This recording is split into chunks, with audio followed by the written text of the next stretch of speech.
Assalamualaikum warahmatullahi wabarakatuh. Mengapa ya Mertadirja kedua ketika pindah ke sebelah timur tidak memilih tempat tinggal yaitu Purwakerta, di mana Cakrawedana dan Cakradirja pernah hidup gitu ya. Jadi kok mengapa tidak dipilih sebagai tempat yang baru? Mengapa kok memilih tempat yang lain dan kemudian diberi nama juga Purwakerta? Nah, tampaknya memang kalau kita lihat ya, posisi Mertadirja II adalah seorang pejabat Wedana Bupati Kanoman yang berhadapan dengan Cakrawedana dan juga Cakradirja. Ya, terutama Cakrawedana yang pada masa akhir masih menjabat sebagai Wedana Bupati Kasepuhan. Jadi mereka sebenarnya memang bersaing. Kalau bersaing, maka seringkali terjadi mereka itu saling mendiamkan, kemudian saling tidak bertegur sapa, ya, saling mengacuhkan. Jadi meskipun mereka bisa bertemu berbahasa basi, tetapi ternyata pada prakteknya orang Jawa mengatakan ada kemungkinan kalis gitu ya. Kalis itu seperti air dan minyak ya, tidak bisa menyatu. Nah, oleh karena itu tentu saja Mertadirja II tidak mau tinggal di Pancurawis, yaitu tepatnya di Purwakerta Lor. Nah, sebenarnya di situ kan sudah ada alun-alun. Ya, tentu saja alun-alun Purwakertanya Cakrawedana dan Cakradirja itu alun-alun kecil. Nah, mungkin karena pikiran Mertadirja itu harus alun-alun yang besar, karena dia seorang bupati Aji Barang yang berpindah ke Purwokerto, maka dia juga harus membuat tanda-tanda kekuasaan berupa alun-alun yang lebar dan bukan warisan dari saingannya itu. Jadi di dalam masyarakat kita bersaing itu seringkali harus ya, katakanlah saling mendiamkan dan saling menjauhi. Nah, kenyataan itu memang tidak bisa dipungkiri bahwa persaingan itu seringkali lebih mengarah kepada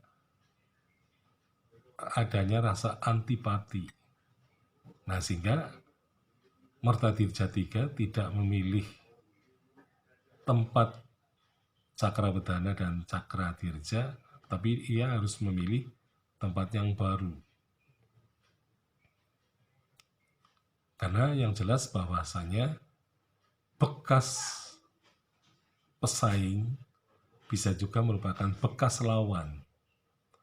Maka mereka akan mencoba hidup di tempat yang lain, di tempat yang baru. Maka kemudian Mertadirja II itu memilih kawasan yang disebut ada tempatnya itu Dusun Peguon. Nah, Dusun Peguon itulah yang kemudian dibuka menjadi daerah baru tempat kekuasaannya, ya, meskipun ada tanda-tanda bahwa pernah ya daerah itu pernah didiami oleh banyak orang, tetapi kemudian pada tahun itu sudah kosong. Artinya orang-orang lama seringkali berpindah-pindah ke tempat untuk mencari tempat yang subur.